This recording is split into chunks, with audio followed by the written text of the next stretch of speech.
Good afternoon, friend. So let's get down to business.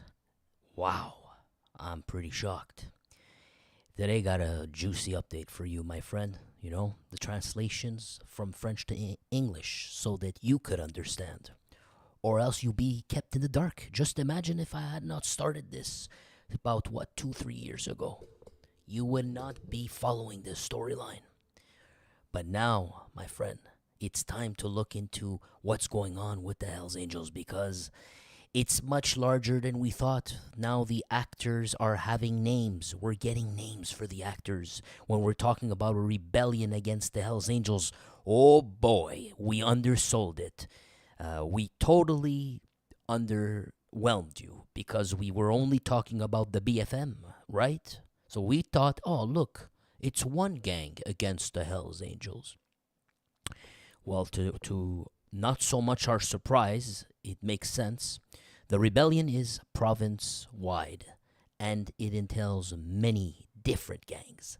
So join me, Crafty One, as we uncover these gang names as they show up and we discover them together. So, your regular news first, get this out of the way. You guys remember, because we're trying to gain some knowledge, some intelligence for entertainment on the criminal underworld, what's going on in Canada. So, in order to do that, we try to get the facts on the ground, keep our heads into different storylines.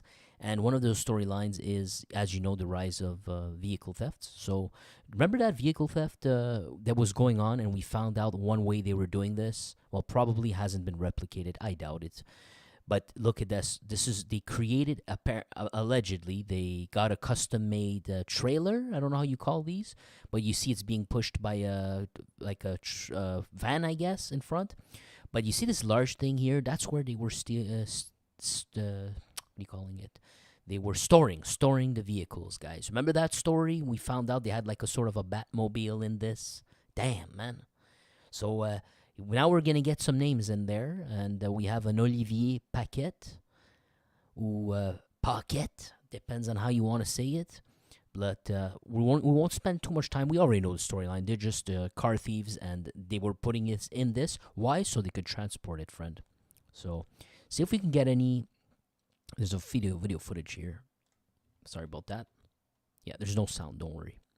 So this is the evidence that the cops do have on this. I'm assuming this is the trailer, and here they are backing up the vehicles that they stolen. Note they're in an alley right now, so they're not really being seen. It's a seedy area, but they did not figure out that the cameras could be used against them.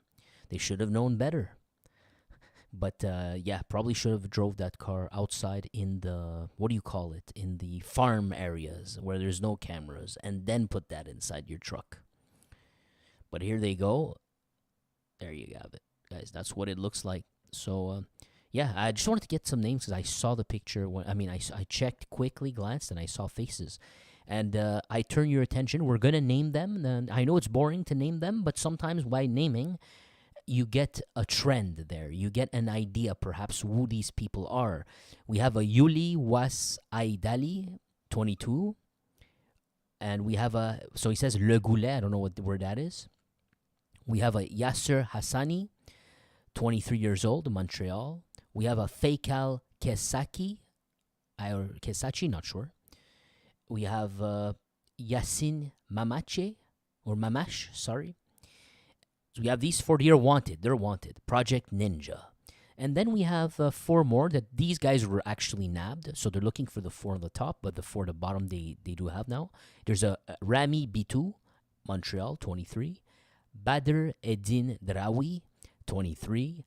Amin Garti, 23. And then we have one loner in this vast Arabic names, Muslim names, whatever.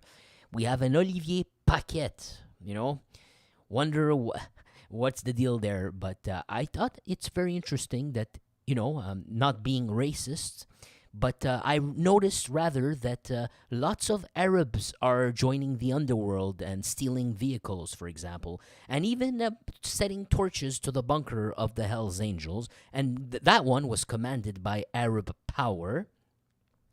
who sent it to Everybody Gets Killed. Who Everybody Gets Killed so far in our career together, Crafty One, I've only spoken about really twice. The last one was last year, I believe. And it was the guy with the what I would say the Tekashi 6ix9ine hair. I was making jokes about it. You remember? But that guy was Arabic too, and and he was from EGK. And you see, there's like a trend there. But here you have it. Now we're here today, and we're talking about a major investigation, stealing vehicles and all that, And there you go, guys. There you go. Very un-Islamic of them to be part of all this. Of course, I'm having fun here. I don't like to have just a serious topic. I like to joke around if I can. But it says $3 million worth of thefts. Okay? And it says chiefs of accusations in Ontario for their crime. So I'm guessing they stole these. I don't feel like reading the article in detail, but we know how it works. Either they steal it from Ontario, they bring him to Quebec, then they bring him to the port, and then they sell them. Or the scheme goes another way. It seems they steal it from they steal from Quebec and they bring it to Ontario. The point is they steal it from one province and bring it to the other. That's the point. Okay, that's the point. Let me see what we got here. This one, it seems, if they're giving these chiefs of accusations in Ontario, I'm assuming they stole them over there. I just don't feel like going back into details. You say translating word for word. Sometimes, these articles, I don't want to bore you. Doesn't really matter that much. But 40 different car models, VUS, luxury vehicles. Sorry, I'm French, so I'm an Anglo too, but you sort of forget your French and you sort of forget your English when you have to switch, especially when you're hosting a show live. So sometimes I make stupid, funny mistakes. The other day it says arme de poing. Of course it's a Glock, but your boy here literally translated literally, and he thought it was an arme de poing, a brass knuckle, for his hands. But it was not. But he knew, but it's on the spot.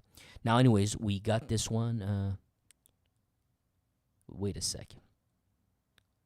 Look at this. Wait. We need to speak about this. We have to speak about this. According to Ontarian police officers, the suspects, these guys, look how they're milking and they're using Canada. Canada is a joke, Honestly, I apologize. Not you, my bros. You're innocent.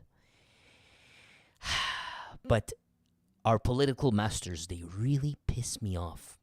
According to police officers in Ontario, the majority of suspects are identified as, how you say, I'm not sure how you translate this word, as Algerians who came to Canada recently. Why are we gaining so many people recently? Why so many immigrants? Do we really need more people? Are there high-paying jobs for everyone? Are the hospitals not crumbling? Is there can you afford to take a day off because you're sick and you need to go spend 2 days at the hospital emergency line? Will your boss forgive you, or will he get you another reason to get fired very soon? Nothing works out to our benefit here. Why is there just so many? And here you have it, guys. About all of them are recently arrived in Canada, all of them from one country, and for what? What's it accomplished for? It's just making it harder for everyone else, and now you have the crime rate going up too. Because they're having a hard time finding jobs. It's not just them. But I get it.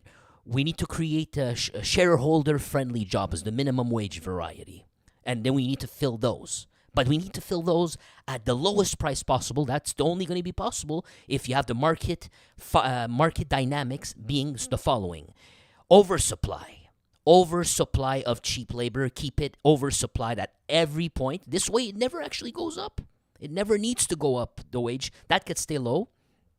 But the higher paying job, there's not enough seat for those, So then you need to have 5-6 years experience for an entry-level job these days, even to work at customer service getting violated on a daily and treated like dirt. Welcome to Canada, guys. Welcome to Canada.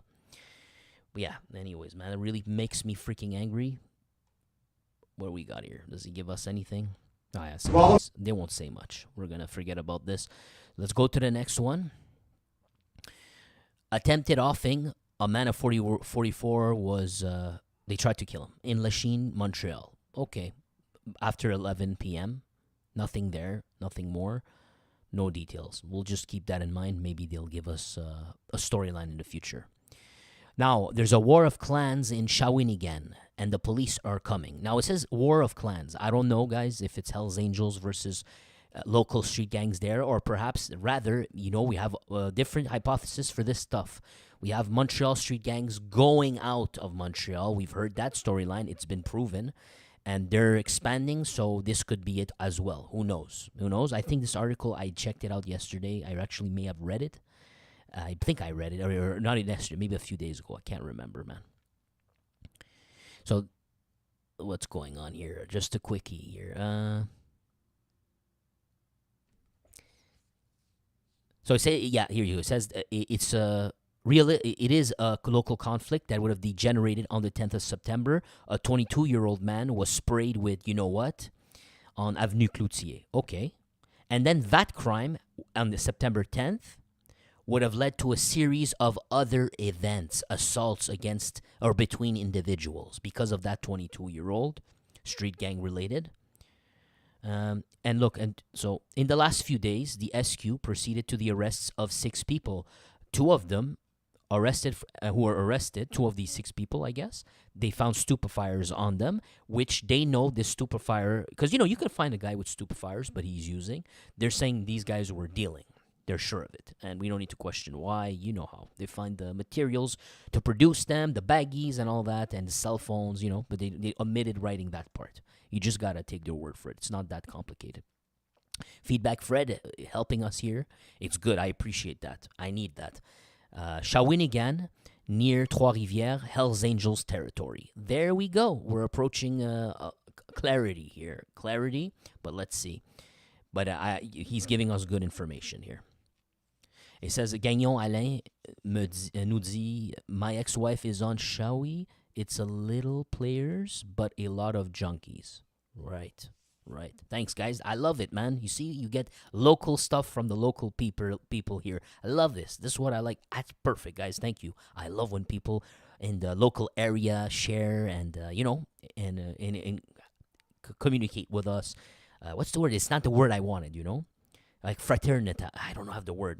Fraterniser, The fraternita, whatever, man. You know what I mean? Be buddies, brotherly. You know what I mean? Sorry, man.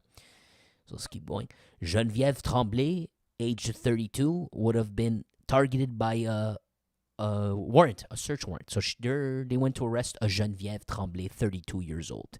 Now, for the Anglos, that's French name, sorry. It's a woman. A woman of 32 was arrested. But she was released for now until she'll appear in court. And another woman who's 55, whose identity is not known, was also released, I guess temporarily. Well, they didn't mention that. Jean-Guy Desjardins, 52, as well was arrested. So we note the ages, 52, 55, 32. And the higher, you would think that on the street level, this beef would be between kids, right? Like 20s, early 20s and stuff. But you see that there's still 2 women involved in a 52-year-old man. We're trying to gain intelligence, trying to understand the trends of what's happening here in the underworld. Do you understand? Just to get a picture. It always helps. It always helps to understand other stories later on and make understand the possibilities. You know what I mean. If you've been here in the channel long enough, you understand. Then we derive conclusion in the future. It can only help. Now it says other search warrants were completed. 2 of them on Friday at the end of the day in apartments or homes, I guess, in Avenue Grand-Mère. That means the name is grandmother. That's literally the name. The Avenue Grandmother. And there they found M&Ms, cane, green plant, swords or knives. I'm saying swords, I guess. Shanks, I guess you could say. And in certain cases, good quantities of M&Ms were equally seized. Now it says, in this operation for this Shawinigan stuff, this war of clans, whatever, they say the most important operation was on Wednesday when the officers arrested a 31-year-old from there, a native of Shawinigan, in a search warrant. But they only picked up, but why is it the most important? I have no idea. But they picked up half a key of cane here. Half a key of cane, a Glock, and $15,000 in cash. That was the Wednesday one, which they say is the most important. But it's a series of operations, right? So that was the Wednesday one. They say that's the most important. But Friday, here's what they seized on Friday. Let's look. It's up to you guys. What do you think is more important? The half a key of cane with $15,000 in cash for the Wednesday one, or the Friday? Let me list them to you. 300 units of M&Ms, 100 grams of cane, 85 grams of green plant, 140 grams of candy, THC candy of the green plant, 30 grams of M&Ms, 2 Glocks. No, maybe it was airsoft guns, 2 airsoft guns. I guess that's what you call them. I'm not sure. I'm not a connoisseur of none of this. 2 grenades, non-functional.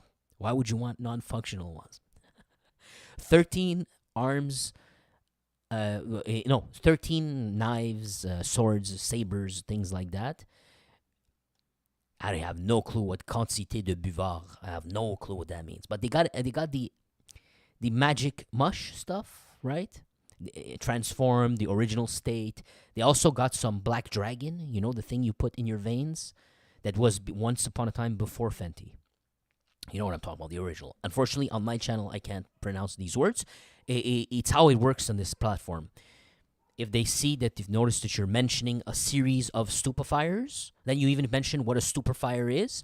Doesn't matter if it's informational. If you just mention one too many, you're done. You're going to have to ask their permission to keep your video. Anyways, medication under prescription medications, okay? And contraband ciggies. We got $7,000 in cash. Now, I don't know about you. Which one's more significant?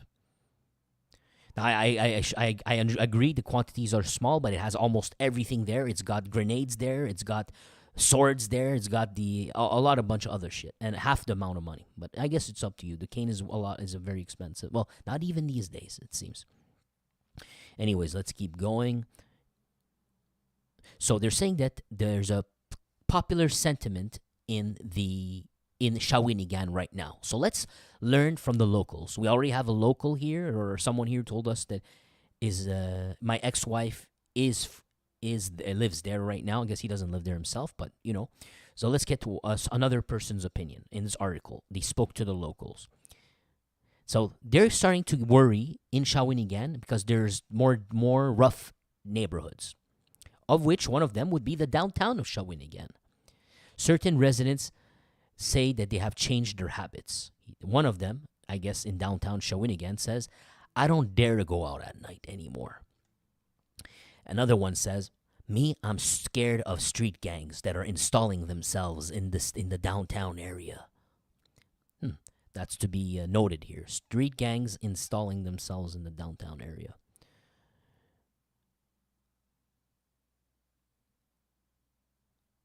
Yeah, okay, we're going to skip the rest. It's just more blah, blah. Yeah, so organized crime is growing there.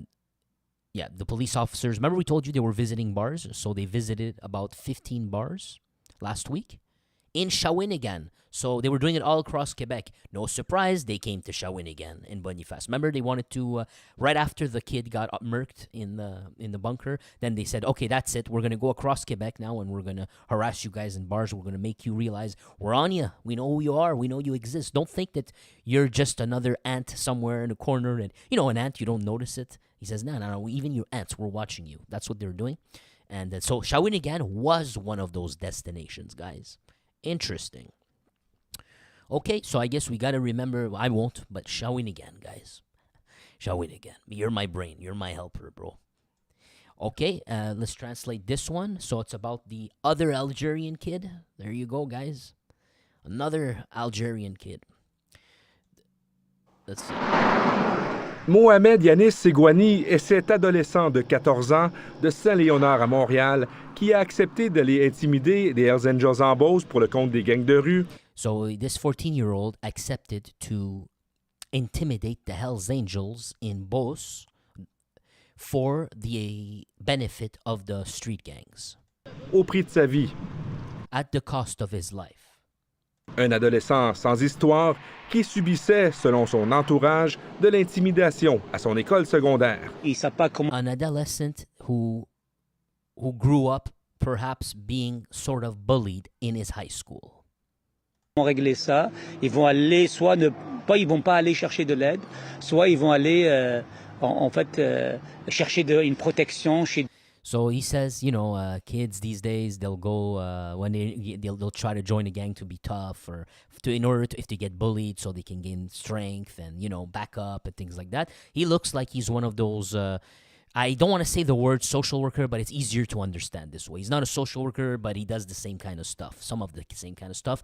You guys in America, you probably don't have this. In our French system, we have, I don't know if they have this in Ontario, I have no clue, but in our francophone system, we have these places, these youth centers. I'm not talking about prisons. I'm talking about, we call them, I guess, escampette.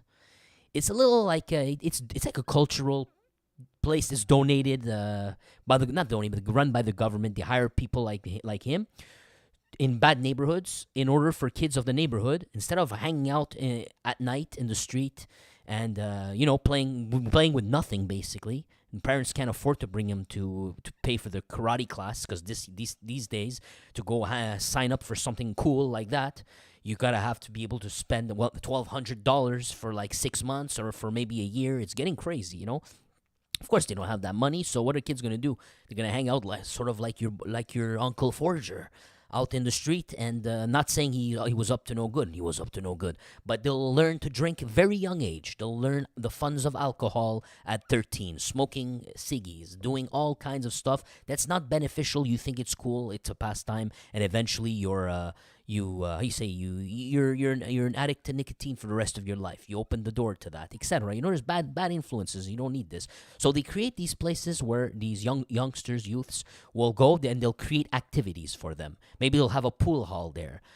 All the cool kids will go hang out there too to spend time, and then maybe in the summer they'll have financing to bring all these teenagers to, I don't know, maybe not just in the summer, like every maybe week on the weekends, bring the kids to maybe they'll go all to watch the movies, all paid. Maybe they'll all go to a hockey place. I don't know. You know what I mean? Like they'll have at least an activity once a month, and all the kids will know. You sign up and then you'll go. But other than that, every night between like 3 p.m. to like 8 p.m., I guess, that place is open and the kids will go hang out there, So that's what the sir is here.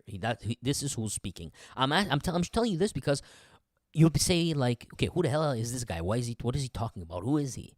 And I have a feeling that we might be seeing more and more of them. They didn't pick him out of nowhere. They picked him out of that neighborhood from that where that kid is from. And he's talking for the Algerian community. And as you can tell, we're going to get a bunch of those getting arrested and joining gangs and blah, blah, blah. So might as well just say what he does and explain it properly once. All right? That's why. D'autres plus forts.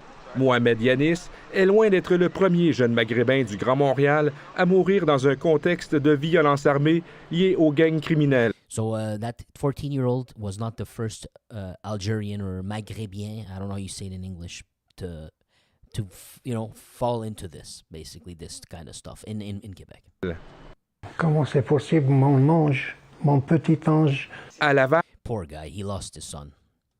Abdelkrim n'oubliera jamais le soir du 30 In Laval, he will never forget the night of the 30th novembre 2023 of 20th November 2023. I think he said. My apologies, guys. I got such a short brain memory, man. 2023, Yeah, 2023. quand la police est venue cogner à sa porte When the police came to knock at his door pour lui annoncer que son fils de 19 ans ne rentrerait pas dormir à la maison comme prévu. to announce to him the bad news that his 19-year-old son would not come home to sleep anymore with them. Nous ont passé les condoléances, ils nous ont dit que They gave us their condola. I don't even know how you say this. They came to tell, may your son rest in peace. We're sorry, that type of stuff. notre fils est décédé et ça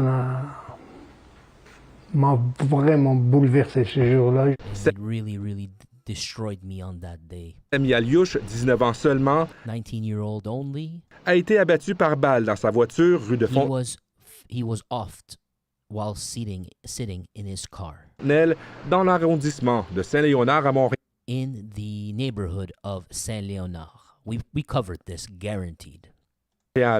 À ce jour, Note, we said Saint-Léonard. That same neighborhood the other kid was from.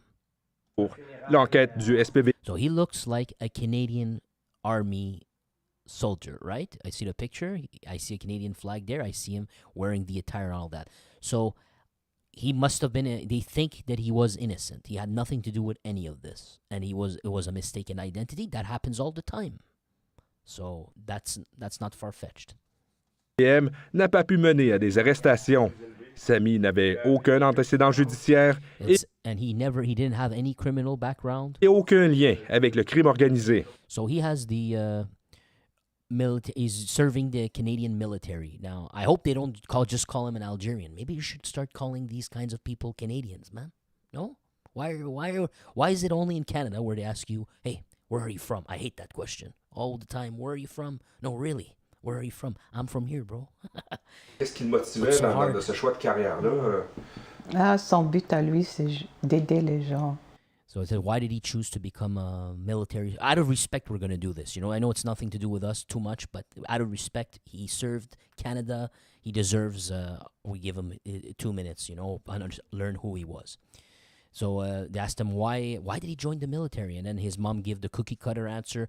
He wanted to help people. You know, you and me know that in general, people are selfish. They're not doing any of this for anyone. They're doing it for the paycheck, for the glory, and to advance their lives. Let's be real here, you know. But yeah, I barred one or two exceptions.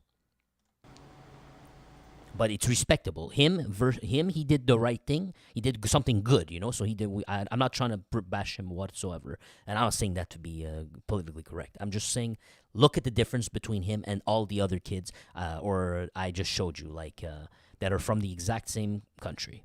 They came here a few months ago, and that's what you get, you know. But now you're gonna say they're all like this, deport everyone. Well, what about our friend here, you know? And rather, we're gonna give him some respect. D'aller plus loin. La communauté maghrébine no, she did add, and he wanted to advance in life. Fair enough. They sound like a great family. musulmane du Grand Montréal en a assez de voir ses jeunes faire les frais de la violence armée. Ils ont décidé So the Muslim community in Montreal are getting tired of watching their sons go into this stuff. d'envoyer des jeunes pour faire leur mauvais acte pour eux. So these prison gangs are using these young, impressionable Algerians to do this stuff for them. En disant aux jeunes, de toute façon, toi, tu vas écoper au pire d'une peine dans un centre.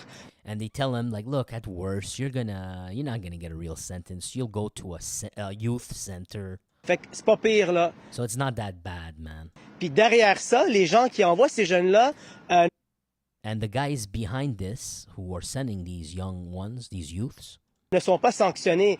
they're not sanctioned after that. Yep, the charges don't go to them. C'était son lit où il dormait. That is his bed. That's where he used to sleep. I'm not sure what Dad said.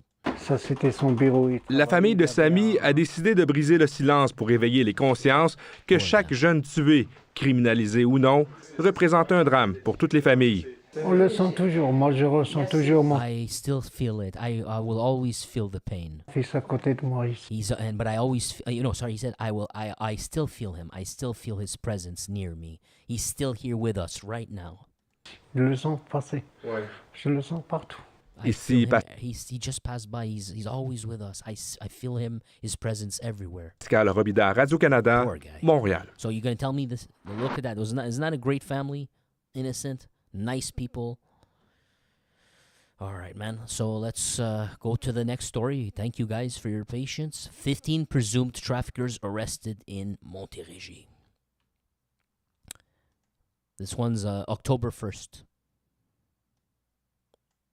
Minute. Mais d'abord, la Sûreté du Québec procède à ce matin à l'arrestation d'individus en lien avec la production, du trafic, de la distribution et de la vente de cannabis illicite. Anne-Sophie. Okay, this bust is going to be for people trafficking green plant.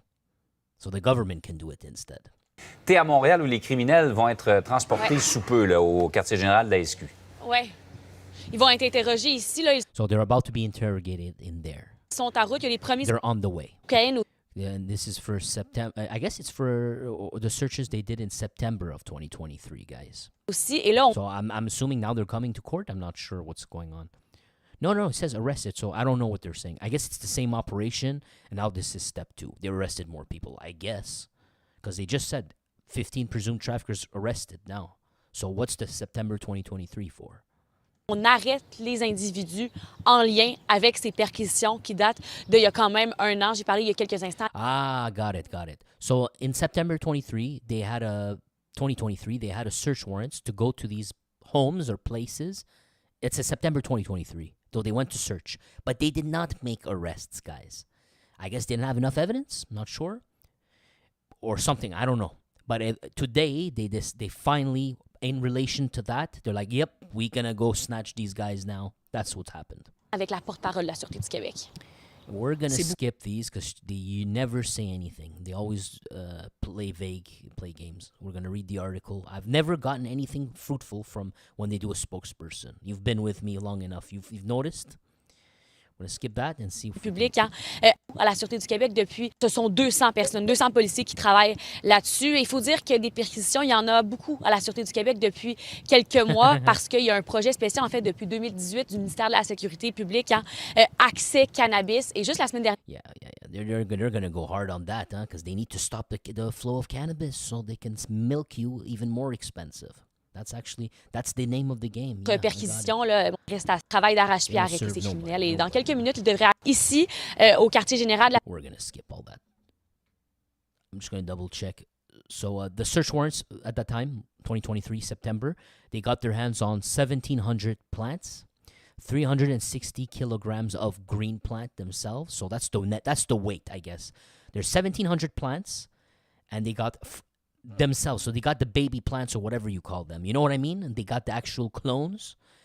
There were 1,700 of them. But apart from that, I guess the actual product, if you cut the buds themselves, there was 360 keys of that. 20 keys of I can't say the word, brown green plant, the chocolate variety, you know. 20 grams of cane, six tools, you know. Taser 2, a magic baton, you know what I'm talking about? The police thing they use when they you know the police have the stick, the magic stick. I call it the magic stick.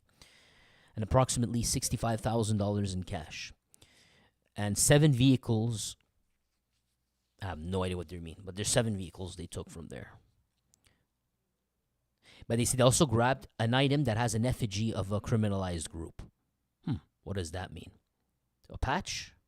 Why not say patch? They would love to say a patch. It would sell more articles. But I guess that's it. It has to be. Now, I'm leaning on that because when I look at the names, I'm not getting Algerian names, for example, because then it would have nothing to do with a patch, right? We got the types of names that would check out as bikers. So it says items with the effigies of a criminalized group. I don't know. There's a chance it's a biker group. So we have a Pierre-Luc Larreau, 33. You see the names? Martin Leblanc, Jean-François. We're not going to go through all these names, but you see them here. Look at the ages. 33, 42, 39, 35, 34, 36, 33, 60. The locations, Saint-Jean-sur-Richelieu. They said South Shore, right? Brossard is in there. Chambly, Saint-Constant. Saint-Mathias-sur-Richelieu. Saint-Jacques. It continues, but it's William Pasteur. Ouimet, Neptune, Trottier, all French-Canadian names, every single one. Note, with a 40, 35, with everyone's over 30. So these are like more serious, advanced criminals, in my opinion. It's not teenagers with a local street gang or anything like that. These guys are seriously in the business of making money, man. Looks like it. But it's about green. That's what they busted. It looks like it was green. All right, main story, guys. We finally get to the main story. Rebellion of the gangs against the bikers. This article will not be related to BFM. It will not be, it will not be about BFM. It will not be about Arab power. It will be about a brand new game that enters our spotlight. I learn with you. So it says here, it's freaking war. You're right there, buddy. It's war. And what do we see here? It looks like they torched a place. This this structure, this farm structure that burned in Saint-André d'Argenteuil on the 16th to 17th of April. There is a chance we did read the news about this. There is a chance. I can't say for sure. I generally would have avoided a farm place burning, as long as there is no other indicators in the article. Then I would have skipped this. You know, they had to give me something and say this. The person who owns this farm is tied to a Hells Angel, for example. It would have to tell me they arrested someone and he's a street gang member. They had to tell me something like they found canisters of. They found a Molotov that initiated this fire. At the very least, if they would have done that, I know for a fact if I would have landed on this, then we did cover it. If that's how it happened, if that's how it was announced to us. But if there was none of those elements and it's just farmhouse burning, I would have skipped it. I already know how I proceed. So here we have, maybe I didn't, maybe I did not. That's what I'm trying to say here. So a farm place, Saint-André d'Argenteuil, 16th to 17th February 2024. So let's get down to business, my friend. From Daniel Renault, I like him, we're good. Dozens of vehicles were set on fire and how do you call this? Cabane. Man, I'm getting a memory blank here. What do you call it? A little woodshed. There you go. A shed, a fishing shed of a member of the Hells Angels goes up in smokes. Rounds of gunshots are sent towards residences. So they're naming things, guys. Vehicles torched. What do you call it? A shed being torched. A shed that belongs to a Hells Angels. Rounds being set off at residences. A man being jumped or beaten up, I guess. And then he says, all of these rebellion of gangs against the bikers that has shaken a specific place that we don't speak at all about until today. Argenteuil in the northwest of Montreal this winter. This episode, very, very little known. So very little was spoken about this. And these guys, like Daniel Renault, is going to give us an excellent article. I didn't read it. I glanced. I saw there's going to be a bunch of stuff in this. Enjoy, friend. Don't skip this. So let's get down to it. Let me translate it. So this episode, very little known about and very violent, was exposed recently in front of the tribunals and in front of the courts. And I guess that's where Daniel Renault has been able to pay attention to bring us this information. At 3:09 a.m., in the middle of the morning hours, on Street Millway in La Chute. So we're talking, I guess, we're talking about Argenteuil, right? I don't know the town, the neighborhood with the you know what I mean? I'm not local, so I don't know these places. I heard about them, but I don't know them. Like how Argenteuil and La Chute. They're probably, you know what I'm saying? A street inside of a neighborhood or a zone. I don't know. You know what I mean? And just to make it clear. But they're probably talking about that there. At 3:09 in the middle of the night, a fire is initiated in a parked vehicle in front of a duplex. This is what we're staring at right now. 2 vehicles, actually. He says 1 vehicle, but it's 2. Well, I guess it burned this one, which burned the second one in the back, I guess. This is the one that exploded, clearly. This is the one with the major impact. But no, now they said it's 2 vehicles that were set on fire. Well, it depends on how you see it. It was set on fire maybe indirectly, but I don't know. We don't got the details. 5 minutes later, wait a sec. Oh, okay, got it. 5 minutes later, 2 other vehicles were catch fire. So I guess they caught one on fire first, and then 5 minutes later, another 2 caught fire too. Now I don't know how they probably had to do it manually. It's not like one blazed and it went to the others. Probably not that. Because when you look at this picture, you only see these 2 cars together. Where's the other one? Where's the very first one? It's not nearby. So there's not looking at this picture, you think it's not the first vehicle that propagated the fire to these 2. It was set up. This one was set off 5 minutes later. That's the best we can understand from this. Let's keep going. Line by line, you don't miss a beat. Now, citizens and police of Argenteuil ignore it, but a violent conflict for the control of the sale of stupefyers on the territory had just been declared, or not declared, but launched or initiated in front of their eyes. Yeah, and by the way, there's one fire that, just to be clarified, one fire, and then 5 minutes later, 2 kilometers away, is these two vehicles. We're good? Same neighborhood, very close by, right? 2 kilometers. 5 minutes later, what are the chances? They probably drove to the first vehicle. They burned that intentionally, and then they had a second target. They drove 5 minutes, 2 kilometers away, and then they torched the other 2 vehicles intentionally. Chances are they were very targeted. So, and that's a war of factions.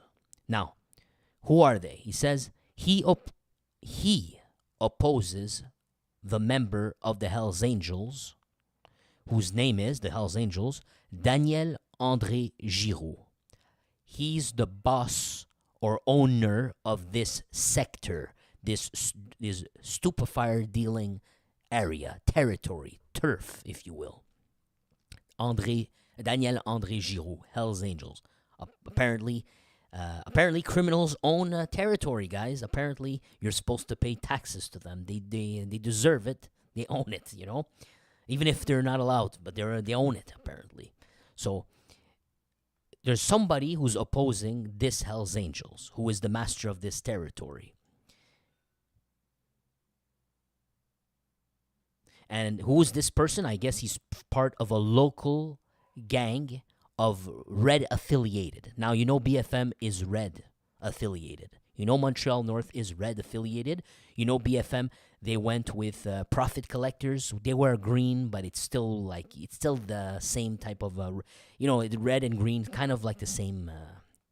I don't want to say the words because I'm not allowed, but the red stuff, I can't say that. So anyways, Red affiliated. Note that right there. And they are called the SBJ, of which the name was formed with the first letters of the family names of the founders. Who are the founders? So we have a SBJ, right? Let's notice it. Maxime, he said family names, right? That's not the family name.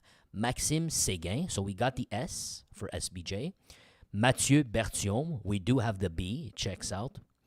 And then we have a Dominique Jarry, and we do have the J. So SBJ. These are the 3 people. Maxime Séguin, he's not related to Félix Séguin, don't worry. Mathieu Berthiaume and Dominique Jarry. And now let's look at the pictures. So this is Maxime Séguin.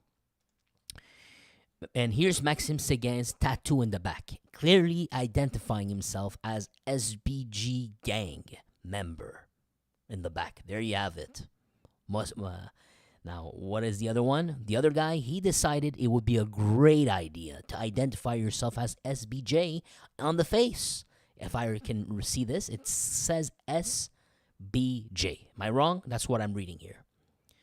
And hooped, I'm not sure what this says here. Sorry, I have absolutely no idea. I can't read it. But he has the classic tattoo right above. So he went all in. And then he has one on the throat too. Nice. Very easily identifiable by cops. You too. And then you have Danica. Oh, wait. Who was he again? He was Mathieu Berthiaume. This is Mathieu Berthiaume. Sorry about that. Should have said so. And we have a Danica Ménard Parisien. So, I don't know. She looks like she's on crank or something. Look at that. Look at them face, man. It looks like someone who's on some amphetamines type of stuff. That's I call the amphetamine face. And then we have 2 stars, Dominique Jarry, the final J in the storyline here. He looks like the smartest of the bunch with the least amount of tattoos.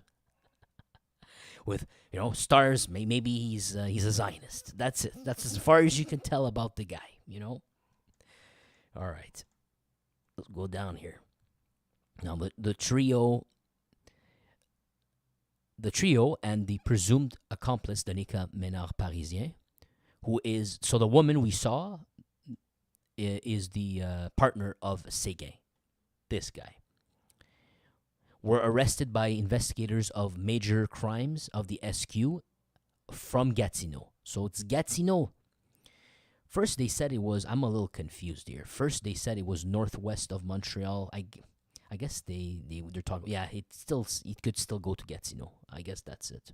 But they were talking about Argenteuil, northwest of Montreal.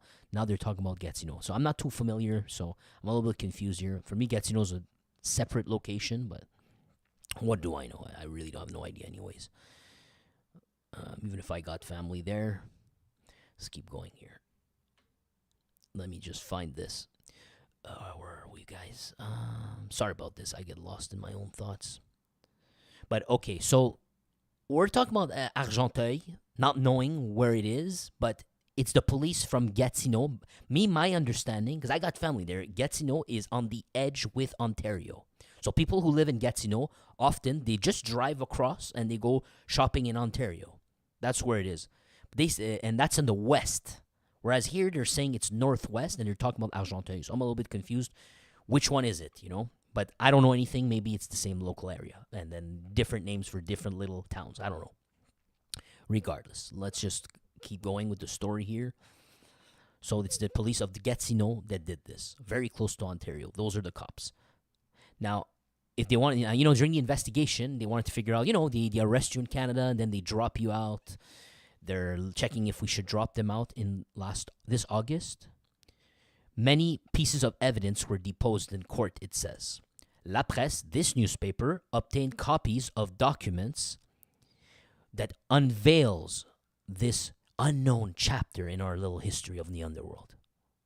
But nevertheless, not less violent, mind you, it says. The rebellion of the gangs against the Hells Angels, that has been initiated a year and a half. Now, I need to tell you guys, so far, the rebellions from against the Hells Angels, the only one that we truly did, the only two we covered, we got to tell you, so we keep this in perspective. We're talking about the red zone. We're talking about Quebec City. Quebec City is on the eastern, Quebec, there's a province, right? Then we talk about Quebec City. We're not talking about the entire province, we're talking about a city. The city is on the eastern side. You have directions. You have a western side. You have an eastern side. Not because you're stupid. I'm just trying to help you visualize something. On the eastern tip is where we've been talking about the entire storyline so far. So we've been ignoring half of the other, the western tip of the province. We could have, this whole time, we've been ignoring that area, generally. Now, I'm telling you, Montreal's in the middle, okay? Now, I'm telling you, this storyline, they're talking about police of Gatineau. Now, Gatineau is on the western tip of the province. You see what I'm trying to tell you here? The western tip completely. Now, this storyline will be around that area, given that they're calling police from there, I guess. So keep that in mind here. And let's see.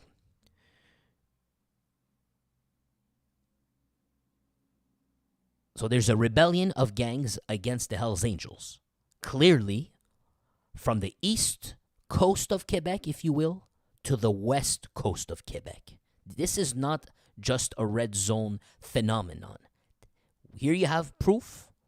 It's I hate to use the word global, but you feel what I'm saying. Global locally. It's the entire province. They're under attack everywhere, or a lot of places. Let's keep going. Look, they're summarizing it like us. Look, we already knew the implication of the BFM from Pic Dave Turmel, the gang boss with Al Boivin. And this is the second storyline I was telling you, I forgot to mention. Everybody gets killed. These guys, it's from the middle, Montreal. They joined in the war, we found out recently. Of course, they've been at it for a while, we just didn't know, right? But now we uncovered it. And other gangs from Montreal. Well, this would be part of that, EGK. Well, I guess they'll say Arab Power, if Arab Power send members from EGK there. Who have committed acts across the region of Quebec, such as in Beauce. Beauce is Frampton, that area with the 14-year-old kid, the bunker of the Red Devils. We have Mauricie and the North Coast. Remember we were making jokes about the North Coast, but it's actually a South Coast of Quebec. Funny, but now because of the jokes, it'll be easier for us to remember. Well, for me. And then we have Saguenay, which was the bastion of our friend Al Boivin. That's his territory that he used to manage for the Hells Angels, allegedly. Now, coming back, still translating the article, but coming back, they are coming back to this storyline right here.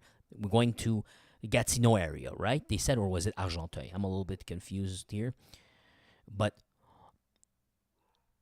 and I said, this is the translation. But we did not know SBJ, who went to war against the Hells Angels of the section of Montreal, against a member in particular, Daniel André Giroux. So there you have it. There you have it. So he's a Montreal section Hells Angel who's running territories on the western tip, apparently.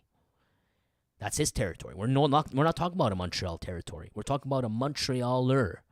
Montreal Hells Angels, allegedly, according to this article. What do I know? I'm just translating it. A Montreal Hells Angels controlling not Montreal, another town, completely.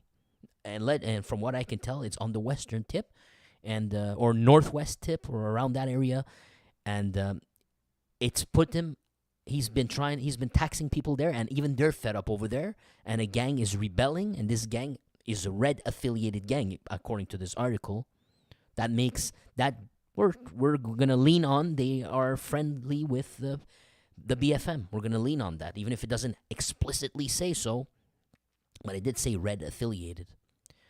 So let's keep reading here. A compromising piece of evidence. Let me just give a shout out to guys real quick. I want to give a shout out to LTZ Perosi, Feedback Fred, Adam Rogers, Gagnon Alain, Bull. I said Adam Rogers already. Nixon, Molo, what's up? Yeah, these days are wild, bud. Yes, they are. It's actually funny. You're right, dude. Bull. We got Marcel Mathers, like Marshall Mathers. I love it. Anthony Serrano, what's up, bud? Wild one, aggressive bat. Chatting with Stacks also. What's up, buddy? What's up? By the way, guys, go on YouTube. Type in chatting without the G, like chatting. Type chatting with Stacks. STAXX show. So it's chatting with Stacks show. And he's got interviews with Hells Angels from the USA. He's from the USA. He's legit. He spent even time in prison. I'm sure he's not proud of it, but he spent time there, so he knows a thing or two. If you guys want to go, there's some very enjoyable interviews. He does an actual good job. So go and support his channel. He's been supporting us here. Let's show him the love right back, kindly. Okay, let's keep going. So let me just continue translating it. So a compromising piece of evidence. When they apprehended members of the SBJ, the investigators found videos and photos of their bad deeds that they had committed, taken during and after. So they've committed a bunch of, we talked about letting off rounds at residences, burning vehicles, perhaps. All that stuff, right? Burning a farmhouse linked to a Hells Angels or something like that. I'm assuming that's what they're talking about. So these geniuses, when they were apprehended, the cops found on their computer, I guess, videos and pictures. And even screenshots on Google Map of the exact locations of the fires that they had perpetrated, as well as messaging text. I have no idea what the messaging is. It says messaging texts serving to show their evidence. I guess that's what they're saying. They're texting him. Like, they found text messages probably that they got that said, hey, buddy, yeah, the mission's completed. Probably that's what they mean. But the geniuses, they took pictures on Google Map of the exact address that they burned. You can't make this stuff up. Funny, man. Funny. Funny how this works, huh? Et ils ont aussi récupéré And also, the investigators also recuperated images of surveillance cameras on which one of them, Maxime Séguin, and the wife, Danica Ménard Parisien, had fixed to their homes in Brownsburg, Chatham. So they have a camera, surveillance camera. They're paranoid. They installed it to their own homes, right? And the cops confiscated the images or data that they had recorded. Okay, so far.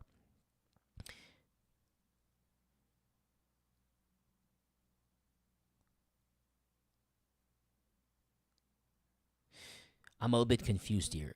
But they found, I'm not sure what this expression means. Passer à tabac. What I think is they have footage of people getting beat up. I'm a little bit confused here. So they beat up people in their own home. I'm not sure what this means. Maybe it's not beat up. Maybe it's something else. So I'm a little bit confused. And they also found articles.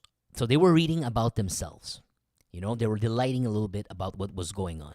Or trying to at least keep up to date, know what the cops know, etc.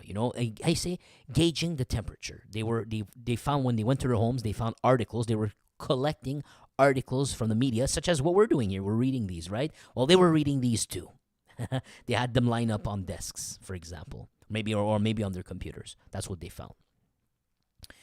So the cops went there. They did a search warrant. They took some DNA evidence. Who knows from what?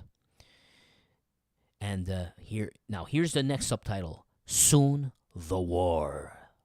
And the quote says, "Soon it's war over here," would have written Maxime Séguin to Dominique Jarry in the afternoon of the 15th of February. Soon it's war. Now, I just want to look back here. Note the fires that we talked about. That's on the 16th of February. So the night before, they were talking to each other and pumping each other up, like, soon it's war, buddy. We're going to make it happen. Now, the investigators are suspecting that members of SBJ of having lit up criminal fires 10 times, 10 different moments in 3 weeks. 10 times in 3 weeks, between the 16th of February to the 6th of March. Especially in the La Chute area, burning 13 vehicles in total. Very interesting. So who's giving them these addresses? Who's giving them these locations to burn? Is there a chance that they used to be part of the Hells Angels' pipeline, dealing stupefiers for them? And hence, they met with them a bunch of times. They know who is who they were being taxed from, so that now that they broke off, they know who to attack. Is that how? Or is it something else? They don't really know much. Someone else gave them this information. Someone who does know all this. Well, who could that be if that's the case? I don't know. Now let's check out. Let's see the rest.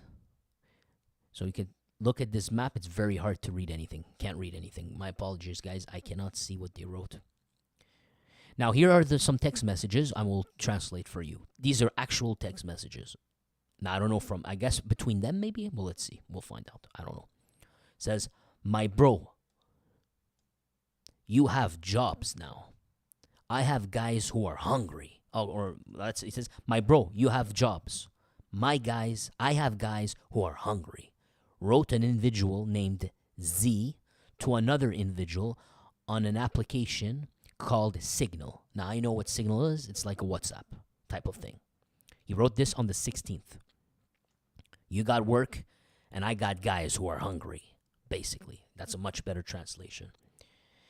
And then the other guy answers to this, "Not live." That means not right now, but basically, not right now. And then the reply is, "Yo, how much for a car tonight?" What does he mean? Does he mean how much to burn a car tonight? Or how much to buy a car tonight? What does that mean? Are they stealing vehicles and he's offering to pay? And what's the going rate for a stolen vehicle now? I don't know. Or does he mean how much? What's the going rate per car burned these days? Or is that what he's saying? I'm leaning on second. Now now the other dude answers to this question. I'll come right back. Let me come back to you with information on that. I'm gonna check. Before adding to this, your guys are not with the bikers? So he believes the other guy who's asking to torch the vehicles. He's saying, wait, your guys are not with the bikers? And the guy answers, Z, the original guy we talked about, Z, says, no. Actually, the opposite, answered Z. And here's 2 vehicles torched from last winter. Is it the same ones, but from another angle? What do you think? I can't really tell. I mean, I don't think so. Nah, it's not the same because I don't think it's the same. But that's just an opinion. I'm not sure. Now, 3 days later, a certain Jimmy Jones writes to Maxime Séguin, SBJ member, leaders, always on the application called Signal. He writes, Big, my bro, or my buddy, or the Civic lit up the entire street. She was inflamed. And the other one, the same thing. It's the girl that got out. I'm not sure what he means by it's the girl that got out.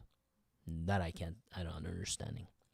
Now, on the 6th of March, a last vehicle was torched in La Chute. On the same date that it was torched, an individual sends a voice message to one of the accused, and that phone was seized by the police, and that's how they found this voice message. So on the 6th of March, a vehicle is torched. On that same day the vehicle was torched, a man sends a voice message to one of the people accused of setting the fire, basically. Okay, and now I see a video footage here.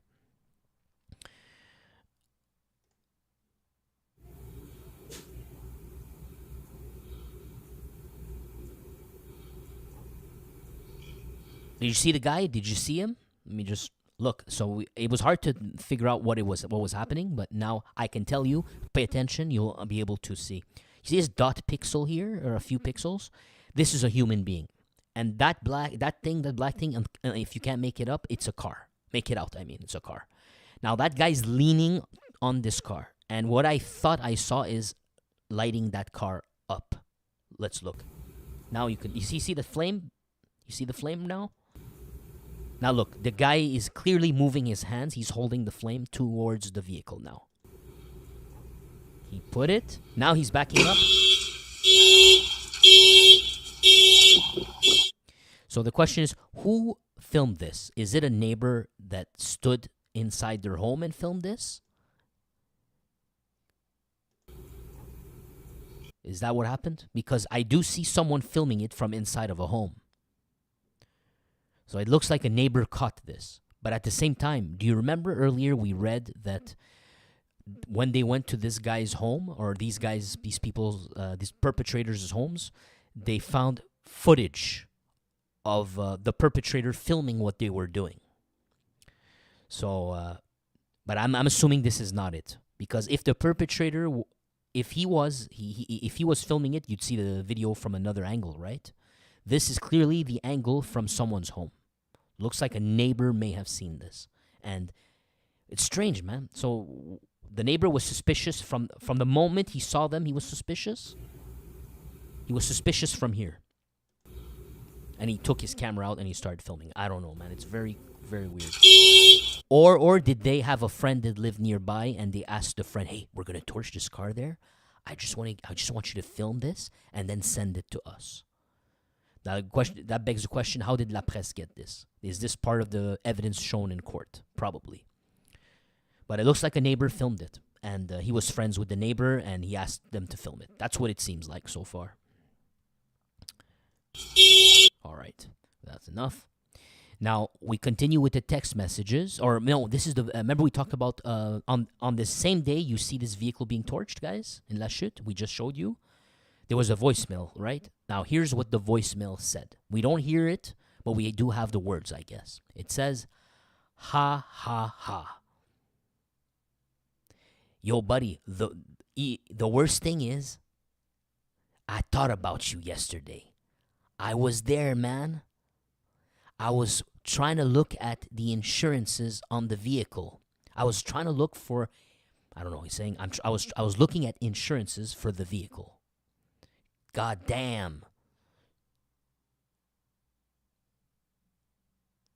Tu vas faire monter. I have no idea. Oh, you will increase the insurance rates. My God. He's making a joke. He's saying, yo, I just checked the insurance rates, and you know what? Because of what you did, I'm telling you, you're going to have an effect on the insurance rates in the area, you know? In order to protect vehicles in that neighborhood now, because we're torching them, well, you know, insurance rates might go up for everyone, you know, to protect all these vehicles there. The consumer's going to pay more, basically. He's making a joke out of this.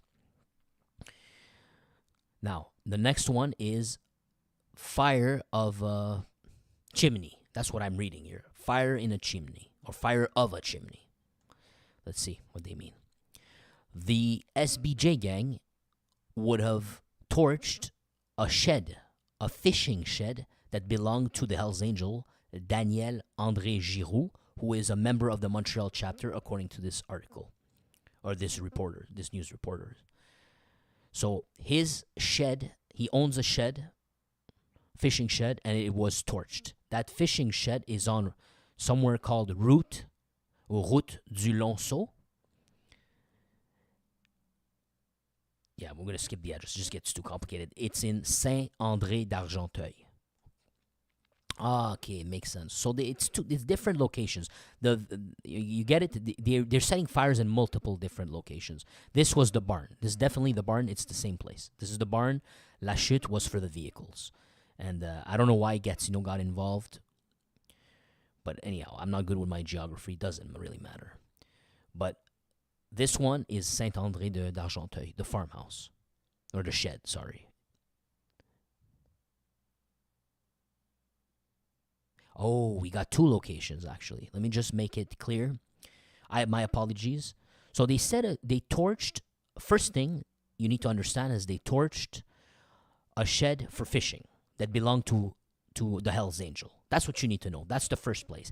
But 2 hours and a half later, they torched a farmhouse in Saint-André d'Argenteuil.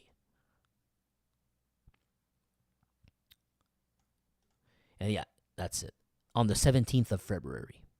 So on the same day. So they torched a farm and a fishing place. The fishing place belonged to André Giroux, and here's a picture of him. When the police officers met Giroux, the Hells Angel, you see clearly it says Montreal here. Giroux refused to speak to them. And he said at that time that this fire that happened must have been a chimney fire. It must have been an accident from the chimney fire. No one set this fishing place of his on fire. It's actually a accidental fire that must have occurred because he doesn't want to talk to cops. He says that. Here you have him.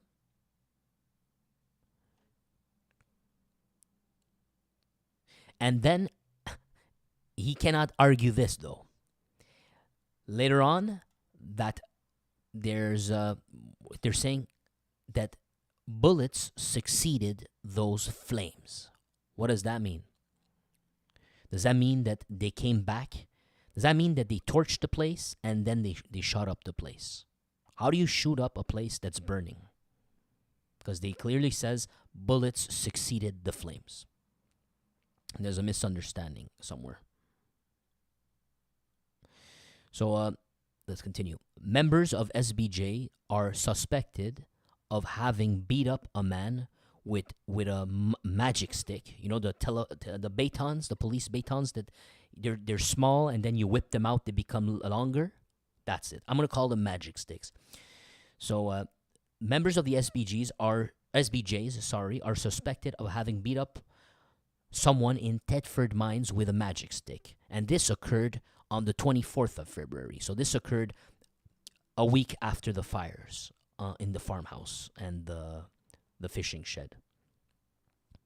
And also, 2 rounds were let off, hurting and touching the victim. So he was not only beat up with a magic stick, he was also shot at and touched. The victim was transported to emergency care, of course, but they didn't worry for his life. He had fractures on the skull and in the legs. And fractures in the skull, in the legs, and hemorrhages, I'm not sure, in the brain. But he's going to survive. He was going to survive. Now, 5 days later, after the 24th of February, on the 29th of February, Séguin, not Félix Séguin, the reporter, but Séguin, member of SBJ, or leader, one of the leaders, writes to an individual. I'm assuming they mean texts. He texts an individual and announces that 2 men came to his house to come and off him. So Séguin finally, on the 29th, it looks like the Montreal Hells Angels or his counterparts had enough, and they sent people to come and finish Séguin back. So Séguin texts one of his buddies on the 29th, and he says, "Hey, bro, I'm making the words up, just to make it easier to understand." He says, like, "Hey, bro, I got 2 people who showed up today." And remember, Séguin has cameras, right? We talked about it. Remember, we read earlier he had cameras on this property, and he said, "Hey, bro, like two people just showed up. I'm sure they came to come kill me. I could tell, you can tell." And then he wrote, "It's freaking war," basically. God bless. Hey, thank you, Wishbone, man. I really appreciate that. Thanks a lot, buddy. It's greatly appreciated. Thank you so much, man. And let's give a shout out to 54 Wishbone for that, man. And everyone else for being here with me, man. I couldn't do this without your help, honestly. And it would be, if there would be no one too interested, there would be no show here. It's my pleasure, especially for your kind act. It's a real pleasure. Thank you so much. And so where were we at, my friends? To translate so you can understand the storyline here. So they torched the Hells Angels. They didn't do it one time. They did many times. They burned what they said. What was it? 10 places, 10 different times in 3 weeks. They attacked the Hells Angels. Remember that, 10 different times, guys. 10 attack against the Hells Angels. But the difference between the Quebec Hells Angels and the Montreal Hells Angels is the Montreal Hells Angels replied. As best as we know, I've never read Quebec Hells Angels. I never had it explicitly given an example so far in any of the articles where, without a doubt, the Quebec Hells Angels replied to an attack. It's never happened. I'm not saying it didn't happen in reality, but we never got a coverage over it. Didn't come out. Here, we have it clear as day. They attacked them 10 times in 3 weeks. It didn't take long for the Hells Angels to come reply, man. The Montreal Hells Angels. Look, we're at the 29th of February. Not even 2 weeks. They already came for him. They already came for him to finish him. Now, it says on the 4th of March, okay, 3 weeks. Let's say 2 or 3 weeks, because we're talking 4th of March now. On the 4th of March, a man approaches his home. But, it says, I don't know why he says but. A man approaches his home, but a gunshot is fired. And the individual runs away. So this is a little bit what it looks like in Montreal when it happens, right? We've been hearing tons of story like that. Residential homes, someone fired at them. It's these kinds of storylines that are happening. But Montreal, I can't say for a fact. Well, maybe we could. Now we're talking about a Montreal Hells Angel. I don't know, man. We're not going to go there. We're not going to go there. Montreal, we still haven't completely figured it out, my friends.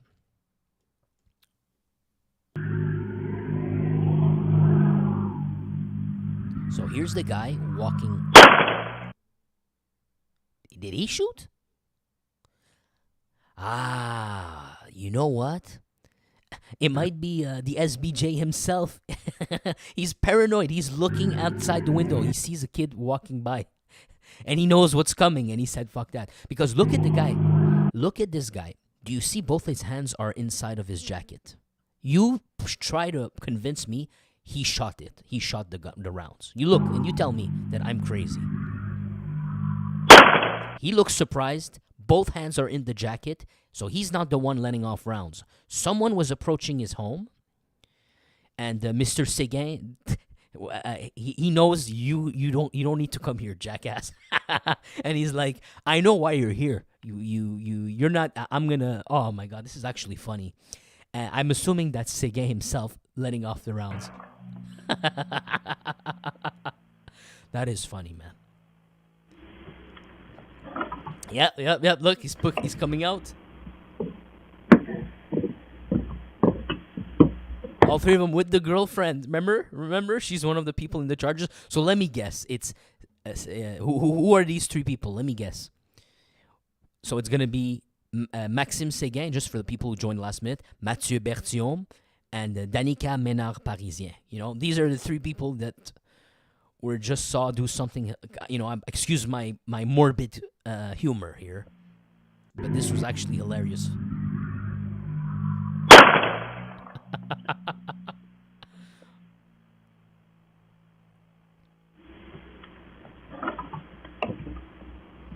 That's him. That's the other. And Danica, right? Yeah, coming out as if nothing happened. They're used to it. Look how could they come out? Imagine someone's coming to kill you. And you are so paranoid you were just waiting for them to come in front of your door and you let off rounds. Then you come out as if nothing happened. Look at this. It's like you're coming to do a barbecue on the side of the porch. Yeah. Another day, another Wednesday. You degenerates. Freaking degenerates. Yeah, nothing. Look at that. He's holding the tool behind and he's walking out straight.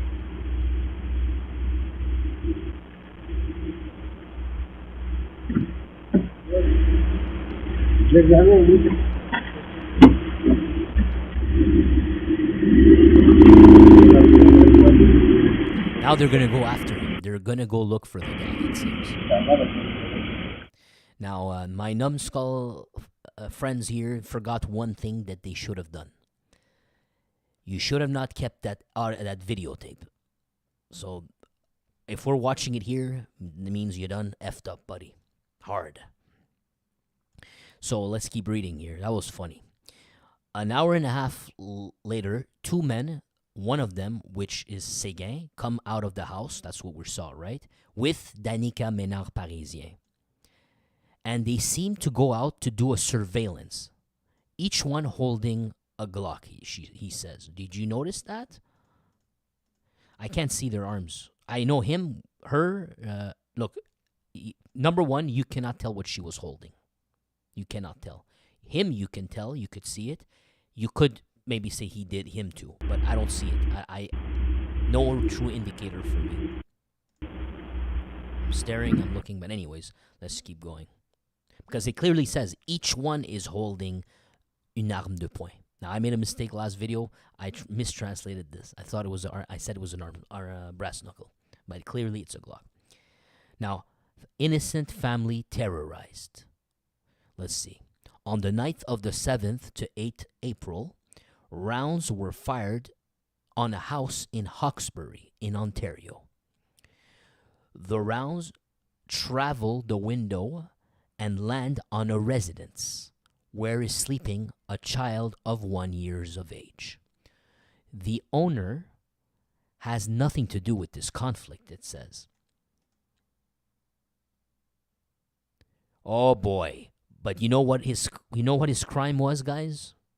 His crime, his only sin, was that Maxime Séguin is a name he shares.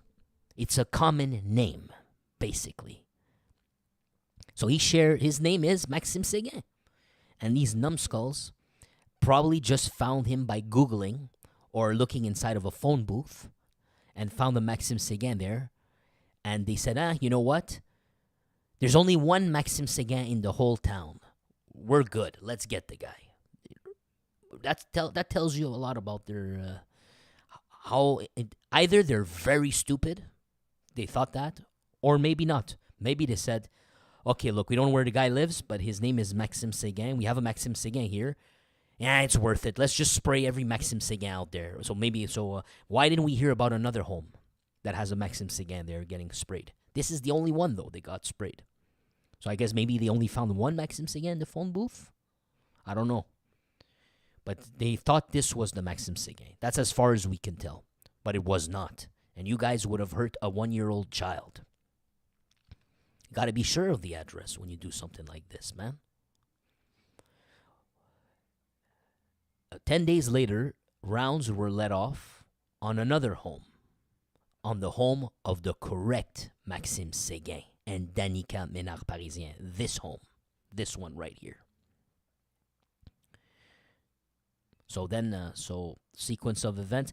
On the 4th of March, some guy walks up to Séguin's home. You saw Séguin. He let off rounds. And then they went to chase after him. That's on the 4th of March. Actually, the footage says, I find it strange here. It says on the 4th of March this happened. On the camera here, it says 5th of March. Which one should I believe? Was this just a mistake? That's up in the air, but it doesn't matter. But I just wanted to put it in perspective. 4 or 5th March, we got this. This happened. Someone walked up to his house. Now we don't know if that person may have been an innocent person too, right? I don't know. Maybe he's Uber Eats. Okay, he didn't have anything on him. Maybe he was going. There's always a small chance that it was a guy. He got the wrong address, or he was gonna come put in. I don't know. Maybe he had flyers and he's gonna go drop out flyer there too. I don't know. But probably not. But, person was walking up to his house. He sprayed them. That's on the 4th of March. Then, on the 7th or 8th of April, that's a month later, they let off rounds at a house in Hawkesbury. They thought it was Séguin's home. So it took a month. They went. So basically, if you assume the first time that guy was the first attempted hit, that failed, they wait a month. A month later, a full month, guys, to find this person. They went back, they got the wrong home, right? 7th or 8th of April. Then, like clockwork, they wait another month. On the 7th of May this time, 1 month later. No, wait, my apologies. 7th or 8th of May, I'm really sorry about this. I almost missed it. 7th or 8th April, they did the wrong house, right? The wrong Maxime Séguin. 10 days. They didn't wait a month. 10 days later, they let off a round at Maxime Séguin's home, the actual real Maxime Séguin. And then on the 7th of May, it was the turn of the right-hand man of Daniel André Giroux. So now that Maxime Séguin got sprayed, so he got sprayed on the 17th or 18th of April, because it's 10 days later, right? So around the 17th or 18th April, Maxime Séguin gets his home sprayed, this time for real. And then on the he replies. He obviously they reply, right? And they go after the right-hand man of who they suspect tried to off him. So it's Daniel André Giroux. So this is a tit for tat. They burned homes, they burned the shed, they burned the cars, and then the Hells Angels from Montreal, we're assuming, we don't know, we don't really know, it could not be him at all, but what are the chances? Someone sends a guy to come off this guy, this guy, he sees it in advance, he shoots them, then they come back and they try to kill him again, but they get the wrong person. Then they actually do come to his home and they spray his home, and then as soon as he gets sprayed, we find out that, maybe not as soon as, about 2 weeks after his home gets sprayed, he goes and he does it to who he thinks did it to him. He's pretty certain. So it's going to be the right-hand man of Daniel André Giroux. Okay, good. So far we're good, me and you. We understand. We're summarizing it. Sorry, it's a little confusing. It's good to try to put these in order. 2 days after, members of 2 days after they go after the right-hand man of the Hells Angel, right? So 2 days after that, members of SBJ are arrested by the police. And here's the stuff that they caught, guys. You could see a stupefier bag here, right? A stupefier bags, my apologies. And this is all I got. I can't see it in detail.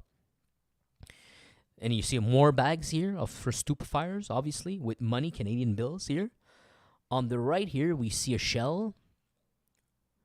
Can't really tell the letters.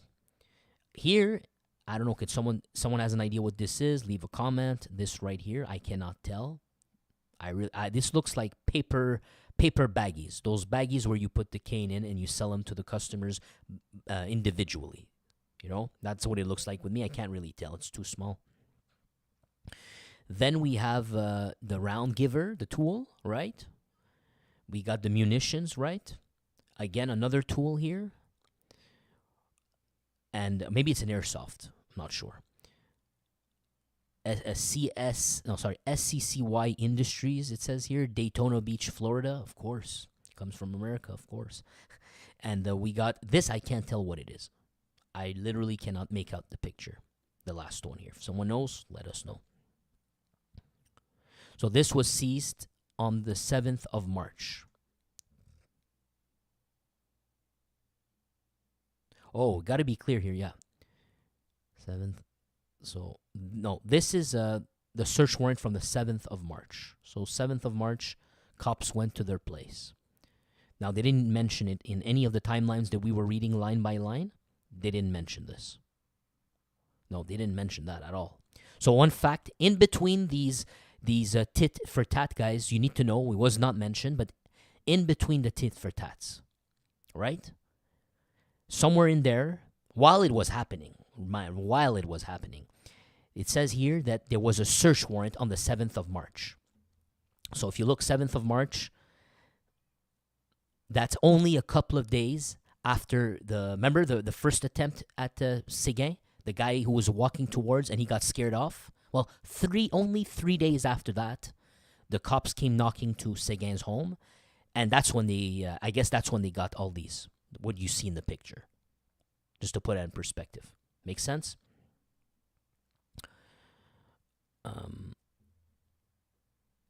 Thanks, Mint Incorporated. He said this is, I think that's what he said. He said this is the extended magazines, this right here.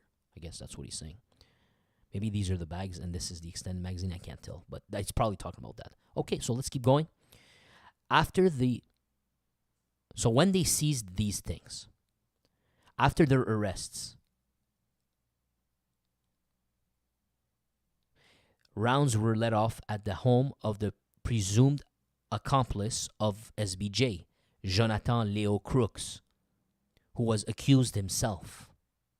So on the 7th of March, they did a search warrant. They went to their home. They grabbed all this. And when that happened, when they were arrested for that, shortly, obviously they were not held because someone's still trying to kill them. If they were in prison during that time, someone would not be trying to kill them, right? But they were still trying to kill them. So they probably got released momentarily.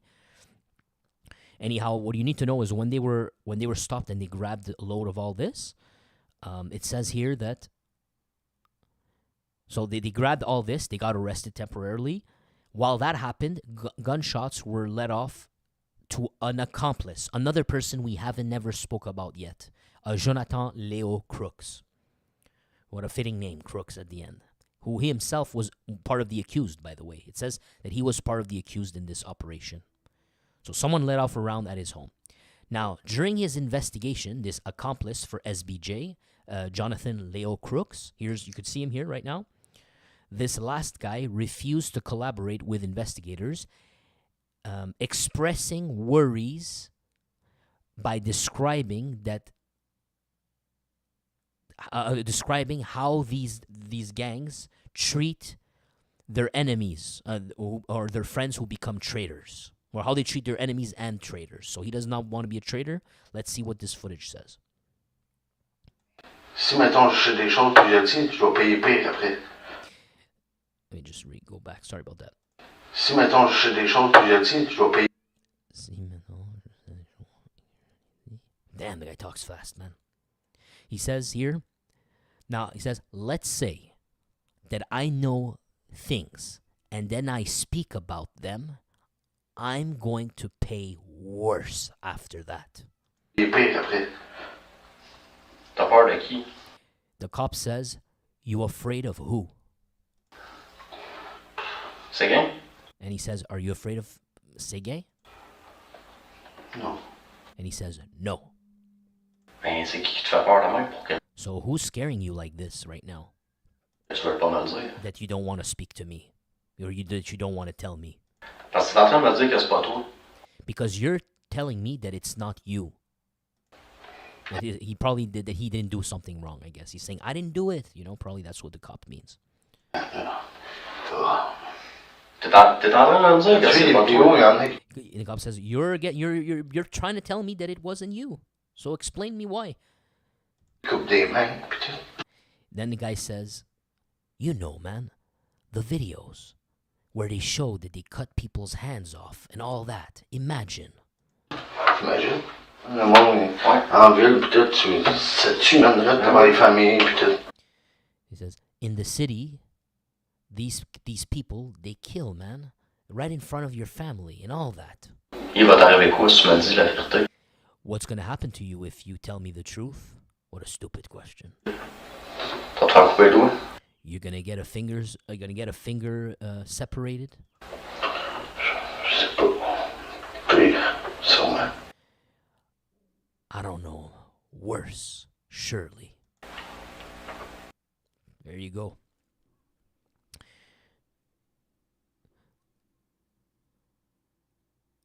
So they say right now, as we speak, Séguin, Berthiaume, Jarry, the three SBJ members. You see, these are family names, right? And they said that's the gang. So SBJ.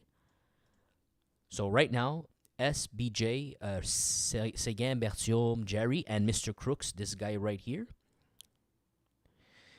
I guess they'll have an audience for if they should be released temporarily as they're facing charges. You know how it works. Now, the evidence, it'll be tomorrow, actually. It'll be tomorrow. They'll be heard tomorrow. They'll examine the evidence tomorrow, something like that. Now, the evidence contained in the documents that were deposed in court has not yet been analyzed. They have not yet been, I don't know the legal stuff, but I guess they have not, there's evidence, right? There's evidence, and they're going to have to show it tomorrow, I guess. All these evidence, all this collection of data they have about all these events, so they can paint a portrait and say, should we release him? Should we not release him? He's a danger to society, whatever. They're going to have a hearing, right? All the evidence, well, this is it, Bren. They have not decided what to do. They haven't showed it yet. That's what I mean. Sorry. Now, the judge, as he refused the liberation of Danica Ménard-Parisien, Danica, for her right here. You see the woman right here? So you know what we're talking about. While refusing her liberation, her temporary liberation, while they go to court and all that, the judge, Gilles Garneau of the Court of Quebec, he made the statement that Quebec does not need another war. And he's alluding to the conflict that happened before. Remember? Hells Angels and Rock Machine, 160 deaths between 1994 and 2002. Now, the situation in Argenteuil has become calm since May. So since then, of course, they're all arrested. After all these chains of events, it's become calm again. Absolutely nuts, huh? It's war everywhere, man. Oh, and here you go. We didn't see this picture. SBJ gang, money, money, money. Wow, huh? So what do we have yet? We have BFM in the red zone, the eastern part of the province, battling out with the Quebec City chapter, right? Then we also had, from Montreal City, an Arab gang sending out a sub-gang from St. Leonardo, even kids, they don't care, to go torch bunkers of Red Devils, I assume, or Red Devils in. They keep changing the version. They're still changing the version now. But I'll leave it there. Let's just say they went to a bunker. They sent out a 14-year-old kid from Montreal, so street gang from Montreal, going to another whole different area, or what we would coin red zones. You know, the red zone, to do the job there, to torch it. We have that, and now we have a new. So we had Arab Power, right? Arab Power sends out EGK to do that. Okay, now we have a new player. That a new piece of the pie, and it changes it mixes the dynamic a little bit. We have what do you call it? Look, this time we're not talking about Quebec City chapter. That's a first. We're talking about a Montreal chapter Hells Angels member controlling a territory in the western tip of the province, and he's under attack. But not explicitly by BFM, should we say. Explicitly, the name is SBJ, and it means nothing else than the first family name of these three. SBJ gang. See that? That's what we got. There you have it, guys. Now, yeah. So who's now the? I had a guy say, the street gangs don't work for the Hells Angels. They never have. The Hells Angels are racist, so street gangs never worked for them. You must be an imbecile if you even think that. But you know, I'm not even gonna entertain that. You know, it's pretty obvious. It's been that way for decades. You know. In fact, who do you think? Let me show me. Is that a Hells Angels that Who burned this? Does that look like? Do you think the Hells Angels went there and burned this, or what about the guy dressed like this? This guy right here. Does that look like a Hells Angels member or biker dressed like this, like a hip hop dude? Come in and torch the place, man. You know, Gregory Woolley sending out contracts.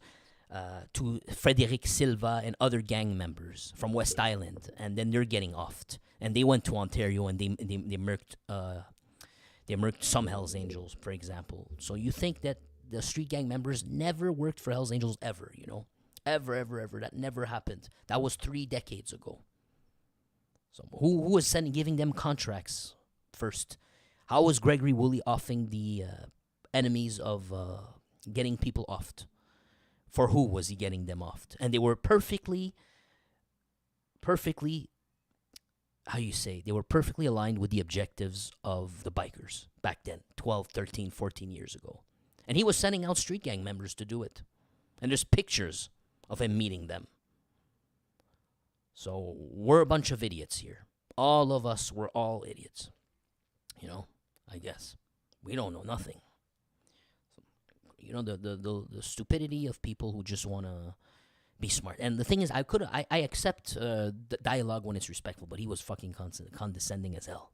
You know, very condescending. We don't need that shit here, man. Anyways, guys, have a great one. I appreciate you. Thank you for joining in. Shout out to everyone. Feedback Fred, LTZ Perosi, Adam Rogers, Gagnon Alain, Bull, Nixon Molo, Marcel Mathers, Anthony Serrano, Aggressive Bat, Wild One, Chatting with Stacks, basically, James Ellis, Benjamin, Music Brazilian. Who else did I miss? Big 50. What's up, pal? It's been a while. Big 50. Oh, 54 Wishbone. Thank you again, bro. I appreciate this. I really do. And did I say Benjamin already? Or yeah, let's just say, just in case, Benjamin LA and Mint Incorporated. Cam Waters, almost missed Cam Waters. Someone who's not here today. My name is Ting. Him too. Shout out to My Name is Ting. I always forget. Wes Dozer, Francois Karma. There's just so many people that's not even here that I can't even remember on the spot. But you guys too, man. And the Silent Bunch who are watching also. Thank you for tuning in. Man, that was an interesting week, huh? Interesting past month. It keeps going. So, Quebec is the gift that keeps on giving. We had the biker war, Hells Angels versus Rock Machine. That was truly epic. I think that one was way more epic. Way more epic than this. Not saying it's a good thing. I'm not glamorizing. Of course not. Just fact objectively. If it's like what's like a movie, what's not. That was like a movie. That was like a movie. It'll be impossible to outdo that. They were burning each other's bunkers, like the Joker's bunker. Remember that? You can't make that one up. That one it looked like highly professional battle between two. That one looked like a movie type of deal. This looks more like cartel evil stuff. Like it's hard to explain. Well, they were all evil at the time too, anyways. But yeah. There you have it, guys. It keeps getting deeper and deeper, and I'm sure we're gonna have some good news to cover together again. But I'm gonna sooner or later the uploads will be less, but I'll still but they will come for this major news event, so you don't miss anything, man. You see, imagine if 3 years ago, whatever, this channel didn't exist. I never started it here. You would have never been hearing about these 2 years of stories. Everything would have been in French, basically. And half these channels would not even exist. Don't even speaking about any of this. No one would be interested. They'll be like, nah, there's nothing in there. There's nothing to this. But now look. We've been looking at this for 2 years, and we're getting another epic story like the days of Rock Machine versus Hells Angels popping up. Right in front of your eyes, man.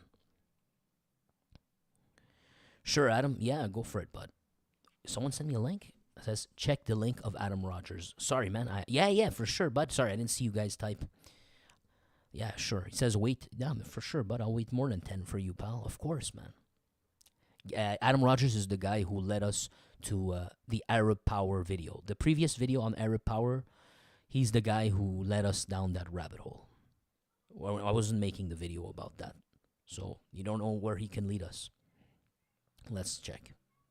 That video right now is 1 hour and 42. Good Lord, man.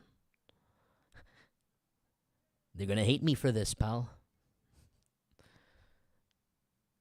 Yeah, we're just waiting for him to see what he's going to send. Yes. Jean Winsing Barthelus. Right. Winsing Barthelus. He was a Golden Gloves boxer. Here's a video of him. So let's look at Gregory Woolley's good friends. I'm assuming loyal friends. Let's see. One of his trustworthy lieutenants, right? He's been in the game for a very long time, apparently. Let's see if it's going to start.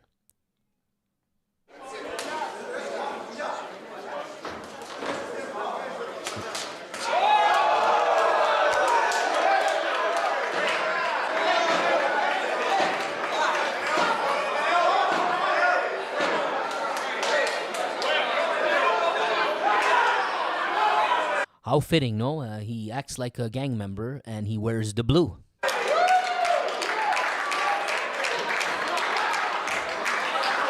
I don't know. I don't think why. That's not very sportsmanly. Look at that.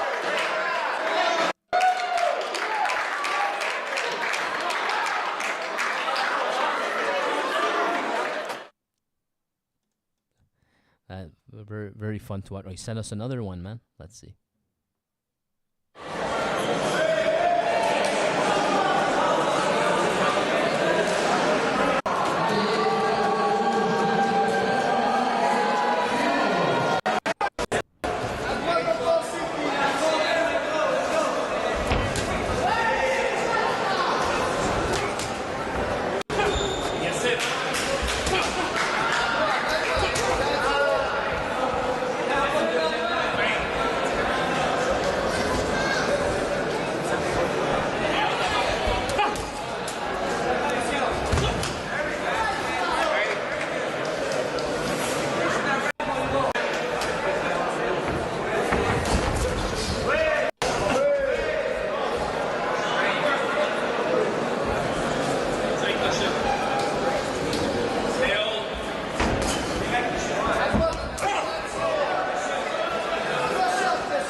That's it, guys. That's it. Nice find, man. Nice find. It was good. It was a good fight. It was a good fight to watch. Actually, it was entertaining.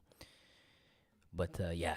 Anyways, guys, have a good one, man. This video went way longer than I wanted to, but it's all good. It's all good. Appreciate it, guys. Thank you, Adam. I appreciate that too, man. Thanks a lot, buddy. Have a great night, guys. Enjoy your evening.